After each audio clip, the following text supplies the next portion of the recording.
আরে আমাদের টমি কোথায়? আজ তোমার জন্য টমিকে হারিয়েছি। এই ছেলে তোর বাবাকে বল 50 লাখ টাকা দিয়ে তোকে ছাড়িয়ে নিতে। আমি বলবো না, তাহলে তোকে এই শ্যাম্পু খাইয়ে মেরে ফেলবো। আরে এই ছেলের মুখ দিয়ে তো বাবল বের হচ্ছে, ওকে দিয়ে সার্কাস দেখাবো। আরে সার্কাসের পোস্টারে আমার টমির ছবি। এই ছেলে বেশি করে বাবল বের কর, আজ ওকে দিয়ে ভালোই টাকা কামিয়েছি। আমার ছেলেকে দিয়ে এইসব করাচ্ছিস? আজকে তোদেরকে উচিত শিক্ষা দিব। এই জুসের মধ্যে মরিচ খাইয়ে তোদেরকে মারবো। টমি বাবা চলে এসেছি, আর কোনো ভয় নেই তোমার।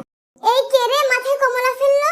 এই বিল্লু, তুই আমাকে কালকে ইট মেরে দৌড় দিছিস না? আজকে কমলা দিয়ে তোর মাথা ফাটাবো। ভাই তুই চিন্তা করিস না, আজকে এই বল্টুকে একটা উচিত শিক্ষা দিব। এই মৌমাছির চাকটা দিয়ে ওকে শিক্ষা দিব। এই মৌমাছির চাকটাকে ভালো করে আনারসের মতো করে রং করে দে। এইবার ওর ঘরের সামনে রেখে দিয়ে কলিং বেলটা টিপে দিয়ে দৌড় দে। এই কে রে কলিং বেল দিল? আরে এইগুলা কে আনলো? কি মজা, বল্টুকে আজকে মৌমাছির কামড়